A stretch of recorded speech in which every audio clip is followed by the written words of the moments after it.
ดูอัธยาศัยพื้นฐานแล้วว่าจะไม่ศรัทธาจะทำอย่างไรเขาจึงจะศรัทธาถ้าเขาไม่ให้ทานพระเจ้าจะทำอย่างไรเขาจึงอยากให้ทานเพราะจะไปโปรดถ้าเขาไม่ศรัทธาไปหนีกลับมาเขายังไม่ศรัทธาอยู่ไปทำไมไม่ได้โปรดอ่ะ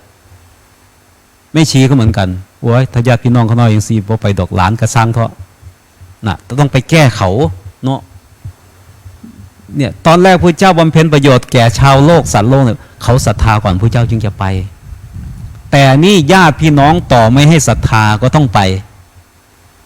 จะไปโปรดอ่ะจะไปทำคนที่ยังไม่ศรัทธาให้ศรัทธาขณะคนอื่นเรายังทำได้แต่ญาติพี่น้องเราทำไม่ได้เดี๋ยวใครก็จะตำหนิโจ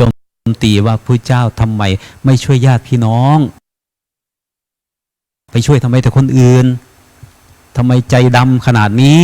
ทำไมทอดทิ้งเครือญาติขนาดนี้เขาจะโจมตีพระเจ้าก็ตรวจละทีเนี้ยเขายังไม่ศรัทธาเราจะทำอย่างไรให้เขาศรัทธาเขาไม่อยากให้ทานเราจะทำอย่างไรเขาจึงจะอยากให้ทานเขาไม่รักษาศีลเขาไม่อยากฟังธรรมเราจะต้องใช้อุบายอย่างไรเขาจึงจะอยากฟังธรรมขอดื่มน้ำหน่อยก่อน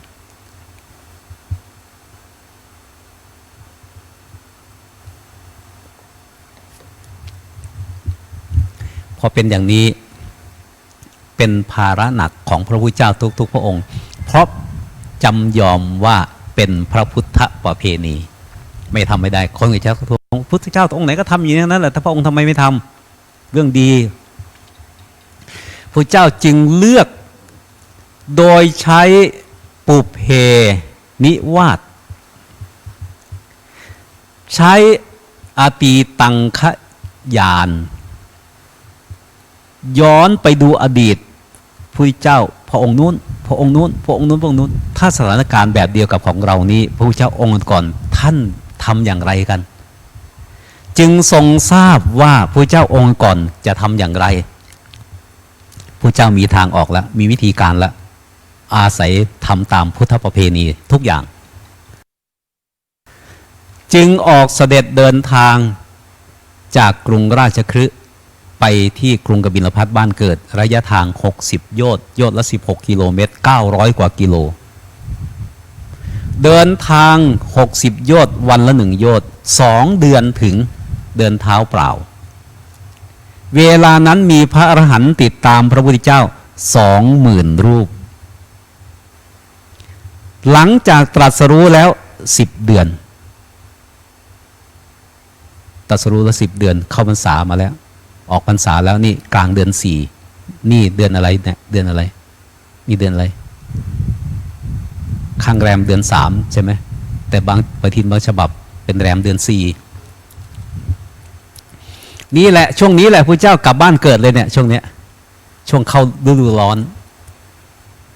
เมื่อไปถึงเป็นเหมือนที่ทรงตรวจด้วยพระสัพพัญญุตญาณเลยญาติพี่น้องทราบข่าวว่าเสด็จไปถึงเกณฑ์กันมา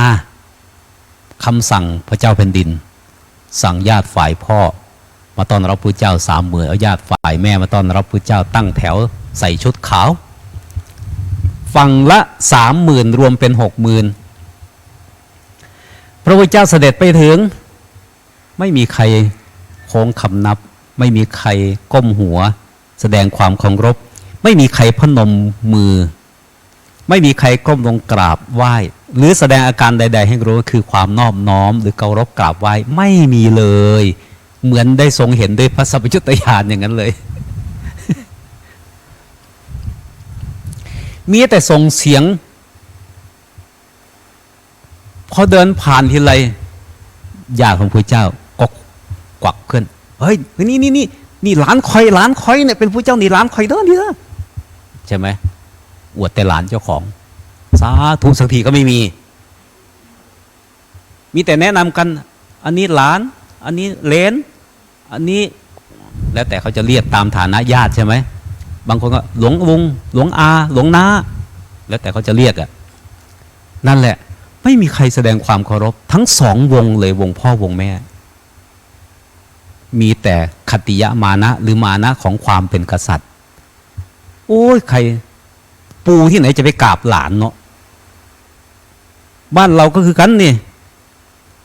ลูกไปบวชลูก กลับมาบ้านไปเรียกแต่ไทยบ้านมากราบเจ้าของบ่กราบจ้อยลูกข่อยเนาะโอ้ยข่อยกราบลูกเจ้าของมันจังไดบู๊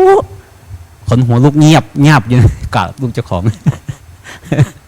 โน้นจะเห็นคนอื่นกราบหลายขึ้นนะจึงกล้ากราบเนี่ยไม่ใช่จะกราบลูกง่ายๆนะนี่เหมือนกันพระเจ้าก็เอาละเราจะต้องทำยาตถจริยาให้สำเร็จพระเจ้าทำตามพระเจ้าองค์เก่านะดูซิว่าพระเจ้าทุกองค์พากันทำอย่างไร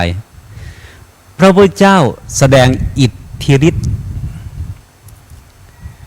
เหาะขึ้นไปบนท้องฟ้าที่พอเห็นได้ถนัดตาแล้วก็เสด็จเดินมาเดินจงกรมนะเดินโดยพุทธลีลางดงามแต่ว่าความว่าโอ้ป้าหลานเขาเก่งแต่ว่าหลานเขาเก่งแท้อยู่นั่นนะสาธุก็ไม่มีนะพาดอยู่นั่นแหละ โอ้ยป่านนี้ยังไม่ยอมไม่มีใครจะนอบน้อมเลยพระเจ้าก็เลยเดินไปบนหัวให้มันตรงหัวทุกคนเลยถ้าภาษาพื้นบ้านก็ขุขี้ตีนรู้จักขุขี้ตีนบ่ถ้าภาษาไพเราะก็โปรยธุลีละอองพระบาทโปรยภาษาอีสานก็คือขุ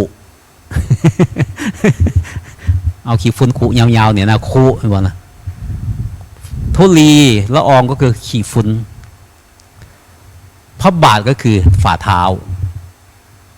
ถ้าภาษาไทยบ้านโอ้ยเพิ่นขุขี้ตีนใส่หัวพุ่นดีค่อยกราบทำไมบ่นี่มันคือกันโปรยธุลีละอองพระบาทให้ลงบนกระหม่อมเจ้าสักยะฝ่ายพ่อเดินไปฝ่ายแม่ขุโพใส่หัวเบิดสุคนเลยนี่แสดงฤทธิ์นะไม่ได้มีขี้ฝ่าบ้าบาดขนาดนั้นนะใช้ฤทธิ์เท่านี้ยังไม่พอนะปานนั้นไม่อัศจรรย์เท่าไหร่เลยว้ายย่างเจอเด็กนี่ไม่เฮ็ดขี้ตีนขุใส่หัวข่อยเนี่ยจมอีกด้วยมงคลนะใช่ไหมไม่อัศจรรย์เลยพระเจ้าเลือกใช้ขั้นต่อไปนะค่อยๆไล่สเต็ปขึ้นไปเรื่อยๆนะพระพุทธเจ้าเดินไปเดินมาไปแล้วได้แสดงธรรมมหาเวสสันดรชาดก13กันรวดเลยขณะที่เดินอยู่บนท้องฟ้านะแสดงไปด้วยขุไปด้วยโยม แสดงไปในเรื่องนครกันที่13สุดท้ายกษัตริย์6องค์พ่อพระเจ้ากรุงสนชัยแม่คือพระนางภูสดีพากองทัพยิ่งใหญ่เกรียงไกรพร้อมทั้งพระนัดดาก็คือหลานกันหาและชาลีแห่เข้าป่าหิมพานต์เขาวงกฏอัญเชิญพระเวสสันดรกับพระนางมัตสีเสด็จกลับพระนครในเรื่องพระเจ้าเล่าว่าฝนโบกขรพัดตกตรงพระเจ้ากำลังเทศเดินอยู่บนท้องฟ้าบอกว่าฝนโบกขรพัดตกจริงเลยเหตุการณ์น่ะฝนโบกขรพัดสารพัดตกพังโพลงมามีเม็ดฝนสีต่างๆแต่เป็นน้ำในใจของใครดีใจโอ้ยฝนตกแล้วอยากเย็นเปียกฝนหมดเลยใครโอ้ยฝนยังมาตกย้ำนี้โอ้ยเปียกสนอเปียกเนาะไม่เปียกเลยเป็นอัศจรรย์ไงใครอยากเปียกก็เปียกใครไม่อยากเปียกก็ไม่เปียกฝนโดนฝนทุกคนไปแล้วหายไปใครอยากเปียกค่อยๆชุ่มเกิดอัศจรรย์ไม่เคยพบไม่เคยเห็นจึงพากันยกมือเพราะคนอินเดียโบราณมักของอัศจรรย์นะบ้านเฮากันน้องไม่ก็ดอกันมาเป็นงอนจังซี่ก็ไปไหวแล้ว จำพวกแกแดขึ้นมามีซี่กระดอแกแดหน่อยกับไหวแล้วของอัศจรรย์ไม่เคยมีมาก่อนไม่เคยเห็นไม่เคยพบเห็นปัดไหวใช่ไหมนี่ก็เหมือนกันเขาไม่เคยพบไม่เคยเห็นโอ้ยอัศจรรย์ฝนตกใหญ่พากันอัศจรรย์ใจจึงค่อยก้มลงกราบพระพุทธเจ้าศรัทธาเพราะเห็นฤทธิ์พระเจ้าอันนี้เรียกว่ายาตัฏฐจริยาหลังจากนั้นไปแสดงธรรมโปรดพระพุทธบิดาให้บรรลุโสดาบันสกทาคามีครั้งที่3ให้บรรลุอนาคามี ครั้งที่ 4ให้บรรลุพระอรหันต์ปรินิพพานไปแสดงธรรมโปรดพระพุทธมารดาบนสวรรค์ให้บรรลุอนาคามีเห็นไหมโปรดหมู่ญาติทั้งสองวงเมื่อพระเจ้าเสด็จกลับทั้งสองวงคัดเลือกพระโอรสพระกุมารของกษัตริย์ทั้งสองวงวงละ250 200วงละ500ส่งไปบวชตามพระพุทธเจ้าโปรดหมู่ญาติทุกๆคนอย่างนี้จึงเรียกว่ายาตัฏฐจริยาเหมือนกับเราได้ตามเสด็จไปเห็นพระเจ้ากับตาโอ้ยมาเล่าให้ลูกให้หลานฟังป้าดคอยไปเห็นมาคักเด้ใช่ไหมก็พยายามเล่าให้ฟังให้เห็นกับตาอย่างนี้แหละพยายามจะเล่าให้เหมือนกับพวกเราได้ไปเห็นมากับตาต่อมาข้อสุดท้ายพุทธจริยาเรียกว่าพุทธัตถจริยาข้อประพฤติทุกวันของพระเจ้าคือปกป้องคุ้มครองพระพุทธศาสนาครูบาอาจารย์นักเผยแผ่ทุกคนทุกครั้งที่ไปประกาศศาสนาต้องทำหน้าที่ปกป้องคุ้มครองพระพุทธศาสนาปกป้องคุ้มครองอย่างไรพูดธรรมะให้เป็นธรรมอย่าพูดธรรมะให้เป็นอย่างอื่นเขาจะเข้าใจอย่างอื่นนั้นว่าเป็นศาสนาแล้วเขาก็จะปฏิบัติตามที่แท้หลงทางเราต้องชี้ทางให้มันถูกนะนั้นพระเจ้าทรงบัญญัติสิกขาบทวินัยเพื่อคุ้มครองผู้บวชมาในศาสนาเพื่อคุ้มครองพระศาสนาพระเจ้าแสดงพระสูตรแสดงพระวิธรรมเพื่อเผยพระศาสนาในส่วนที่ละเอียดลึกซึ้งตามหลักสัจจะสภาวะให้เห็นชัดนี่คือพุทธัตถจริยาประพฤติโดยปกป้องคุ้มครองและงานประกาศเผยแผ่พระพุทธศาสนานี่คือตัวตนของพระพุทธเจ้าทำอยู่อย่างนี้ทุกวันนี่นะครบแล้วนะไม่ทราบว่าครูบาอาจารย์เดินมาท่านจะมาเทศหรือท่านมาส่องดูก็ไม่รู้นะแล้วอาจารย์นิรุตอยู่ไหนหมดเวลานานแล้วนะเนี่ยเอาอยู่ข้างหลังนี่โอ้ยมาก็ไม่บอกกันโทรไปตามตอน11 โมงอาจารย์ถึงไหนแล้วครับอยู่วัดครับกำลังเตรียมจะออกเดินทางโอ้ยอาจารย์ทำไมมาช้านึกว่ามาถึงแล้วอ้าวทำไมอ่ะไม่มีพระเลยไม่มีพระมาพูดธรรมะตอนนี้มีแล้วนะจะได้สรุปจบนะครับเอาทีนี้ดูถ้าเป็นอย่างนี้ตามที่ว่ามาทั้งหมดเนี่ยเชื่อมั่นว่าวัดป่าจริยธรรมทำบุญครบรอบสถานีวิทยุ15 ปีทำงานเผยแผ่ศาสนาด้วยกำลังจิตใจที่อาถรรพ์ห้าวหาญเพราะได้ดำเนินตามพุทธจริยาที่พระเจ้าทรงบำเพ็ญให้เป็นตัวอย่างเอาไว้แล้วส่วนเราจะทำได้ขนาดไหนจะทำไปตามสติปัญญากำลังความสามารถและองค์ความรู้ที่ได้เข้าถึงหลักธรรมคำสอนของพระเจ้าได้ชัดเจนก็จะประกาศไปเรื่อยเผยแผ่ไปเรื่อยเหมือนกับเราได้กินของอร่อยจะคิดถึงคนรักและผู้มีอุปการรักคุณไปเห็นอะไรสวยๆจะคิดถึงคนรักและคนอุปการรักคุณเหมือนกันทายกทายิกาทุกคนอุปถัมภ์บำรุงพระศาสนามากมายหลายด้านทั้งวัตถุที่เกื้อกูลต่องานเผยแผ่พระศาสนาทั้งการชื่นชม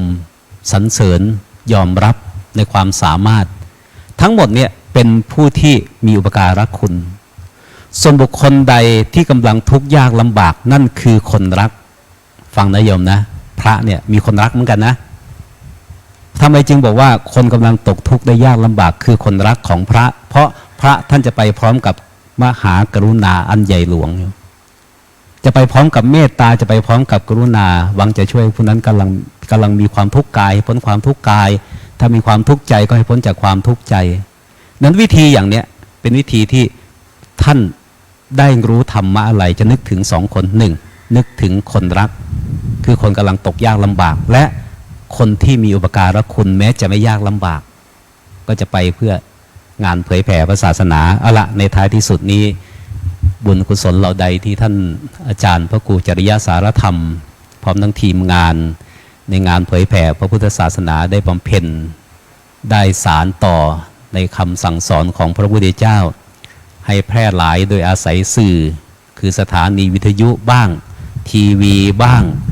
โลกโซเชียลต่างๆที่ให้โอกาสเป็นช่องทางที่จะประกาศพระศาสนาให้แพร่หลายได้ทำมาด้วยความทุ่มเทได้บารมีปานใดได้อานิสงส์ปานใดแล้วก็ตามขอสาธุชนทั้งหลายจงเป็นผู้ได้ส่วนแห่งบุญบารมีนั้นจงทุกประการขอให้บุญนั้นจงเป็นปัจจัยให้เข้าถึงมรรคผลและนิพพาน